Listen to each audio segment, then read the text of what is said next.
Shit is real out here, son. Wear it up, B. Niggas get shot every day, B. Yo, I'm going to share some horror stories with you guys about the notary industry. I'm hoping this stuff can help you. You guys know me. I'm your humble hip-hop sales coach, Tiger Toledo. Your international sales and marketing hitman. And you already know what it is, man. You're rocking with the fucking best, baby. I ain't gonna lie to you, man. I'm gonna give you the real deal, the real smorgasbord. Alright? The real smorgasbord in this shit. I'm gonna tell you the real about this note. I'm gonna tell you some horror stories of me being a notary and a notary, having a notary agency, right? So yesterday, a girl tried to dip off on your boy. She tried to dip off on your boy and not pay me. Now, one of my policies in the company is I don't like doing cash payments. It's too open for bullshit that happened yesterday, right? So the girl tried to dip off on me yesterday, and I'll tell you exactly what happened. She was doing a vehicle power of attorney, right? Her father was in the hospital, and they had their car in a tow. She needed a letter to be able to get their belongings out of the vehicle. So she calls me out. She's like, well, I told her I send her the link for her to make a payment up front. That's how I run my agency. We collect payment up front. Unless you're a title or escrow company, a big company or something, then that's what we do. We collect payment up front. So we collect the payment. She didn't send the payment. She said, I don't have a debit card or credit card to make payment up front. I was like, bing. I was like, I might want to sit this one out, right? Because for some reason, man, the people that do cash payments, sometimes they ain't paying like that. So I get to the location, right?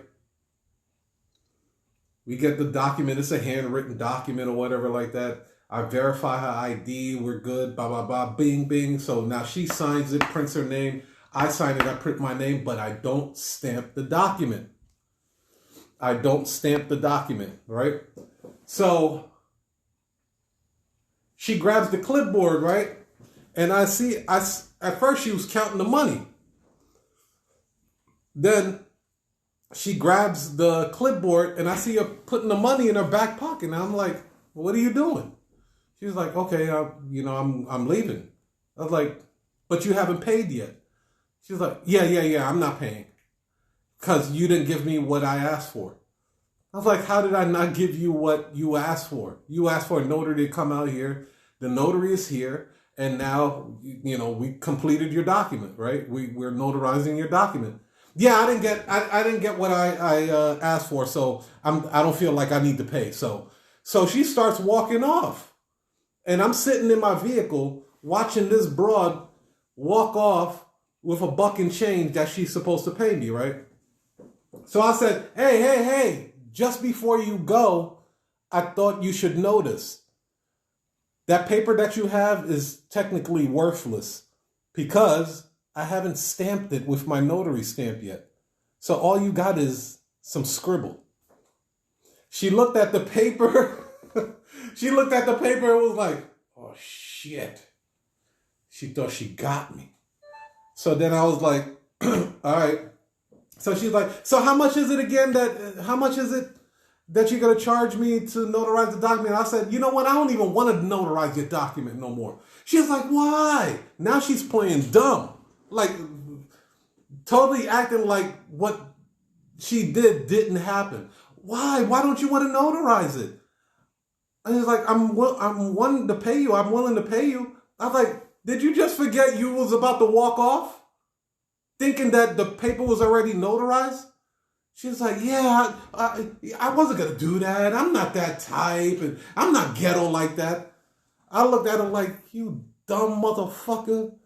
I just saw you. All right, well, I know some of you guys would be like, I ain't gonna notarize shit, or I charge a double. I get it. I know. I wanted to do it too. So, but I was already there. At the end of the day, I'm like, let me just get this bread, and then I'm a breeze.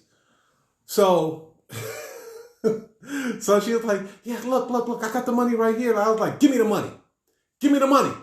So she ran the money, and I was like, and I counted the money in front of her, and I was like, you know what I mean? I'm counting the money and like making sure that this crackhead ain't trying to jerk me on some phony bills, right? So I get the money, and I'll look at it real crazy, and I'll be like, all right, man, give me a damn document, and I'll stamp it and give it to her, and like, all right, get out of here. Get out of here, you wacky kid. And then I get back in, and then I just drive off, man. But you guys need to understand that your stamp is the most valuable part of that process, right? Without your stamp, it makes a document null and void. It's worthless. It's absolutely worthless. Your signature really ain't worth shit. It's the damn stamp with your signature that makes it valid. So anytime you find yourself in a situation like that, if you're not collecting payment up front, man, listen, baby, you got to take extra precaution for these people that are paying cash, okay? You have to take extra precaution for people that are paying cash, that are making payment before things happen. Now, I was just talking to one of my students here in Chicago.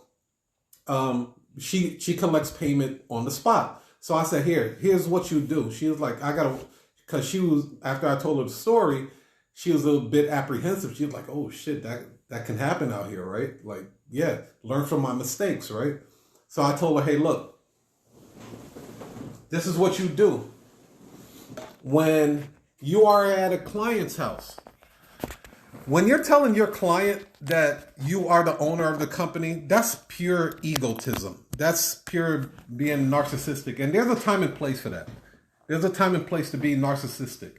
But when you're at a client's house and you want to collect payment before you start notarizing shit, let that client know that it is company policy that I collect payment before I start notarizing documents.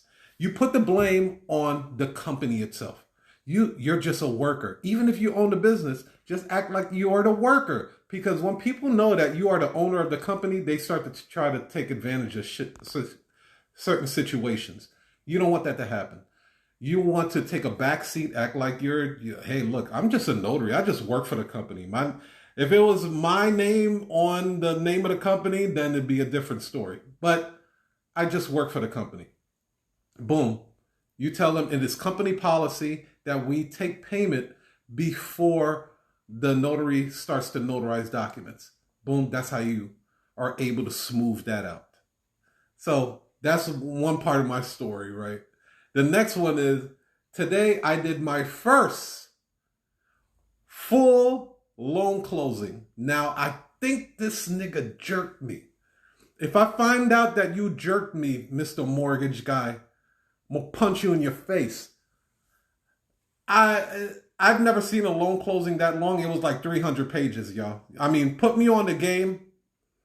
I talked to one of my other students, and like, this is what's great about like people that are proficient. You can actually contract and do business with them to help you be like a coordinator, a closing coordinator. So we're going to be contracting with this person to be a closing coordinator, or like quality assurance, quality control for loan closings, because there's a lot of moving parts and there's a lot of room for error, right? So I get to this appointments business, and there was like, dude, I kid you not, the pages was like this. It was like 300, I want to say like 350 pages. And I was like, this don't sound right. I heard loan closing of like 150 pages. This shit was like 300 pages. So I'm going through all the pages, and I come to find out that this is new to me. So maybe it's going to be new to you. Probably a lot of you notary signing agents already know about this shit. But The client printed out the documents, right? The client made the documents on double-sided paper. So they printed the front and back of the paper. Maybe she was trying to save ink or whatever the case was. Well, that's a no-no in the loan signing business. So that made the documents completely null and void because it's not. All pages are supposed to be on single-sided pages. So I wound up going out there to make a correction for one of my other notaries that didn't know this. She didn't know it. I didn't know it. So it is what it is. So we wind up going out there to make the corrections. Now the client is acting like we should know this shit. Like, you send the documents to the client. Send it to us. We'll print it single pages. But you send it to your client. How the hell would we know that that's what the client was going to do? Oh, we could have called, all that extra bullshit. Fuck out of here. Take that L. So he wound up paying for the second closing. He should have verified it with his client. That's how I feel. Like, take some responsibility and shit. Don't pawn it off on somebody else because you send the documents to your client and your client decided to save some money and print it double-sided. That has nothing to do with us. We didn't see the documents in the first place, right? So, I think this guy slipped in an extra closing in there. Extra closing set of documents. But just to let you guys know, if you guys are attacking the real estate market with loan closings, all pages should be single-sided prints, right? Printed out on single-sided. If it's double-sided, as my coach tells me now, is like, call them and say, hey, is this right? Your client printed out and made it double-sided pages and shit. Boom. That's all I'm going to leave with you guys right now, though. But you guys need to sign up for my call script mastery. At the end of the day, I make mistakes because I have clients to make mistakes with. Some of you guys need help in closing your clients. So if you need help and you want to be able to attack the phone with confidence and know what you're talking about, like, even though I'm not familiar with loan closing documents, I know what to ask though. Like, certain things I just know how, because I know how to price my services and my time. A lot of you guys don't know how to price your services and time. So I am putting together a call script masterclass. I got a couple of special guests. I got somebody that's going to be talking about the real estate side. I'm going to be talking about the private notarization side, and then I have somebody else coming on there as well. So if you guys really want to learn this shit, this is a business like any other business. Whether you're selling lemonade, you better have a script. If you're going to hit the Shark Tank, you better have a script. You got to know how to do. Here's the most important thing about having a script or a call script. It allows the person to effectively and quickly communicate what they do in a very short period of time to instruct the other person who would be the client or the prospect to make a sound decision if they want to do business with them or not. So if I had a jar of mayonnaise, but this jar of mayonnaise looked like ketchup and it looked like it was swirled with mustard, and then you ask me, hey, what is that? What's in that jar? And I'll be like, oh, I mean, like, it's a mixture of, oh man, like, it's a little bit of this. It got some yolk, it got some egg, it got some vinegar, it got like, what is it? What does it taste like though?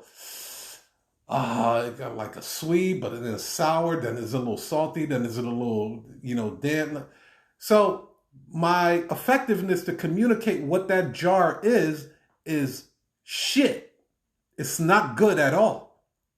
But if you're able to communicate what you do in like 5 seconds or less, oh, this jar right here, it's a mixture of mayonnaise, mustard, and ketchup. It goes great with burgers and hot dogs. Effectively communicate yourself.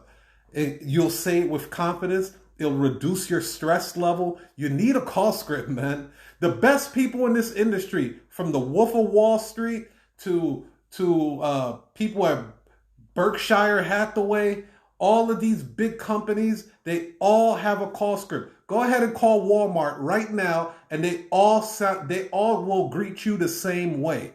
They will all navigate your calls the same way. Why? Because they have a script. And I think I developed the best call script in the notary industry. Point blank, the $250,000 call script made notaries massive money now. Massive money. Hear me now? They made hella money with that call script.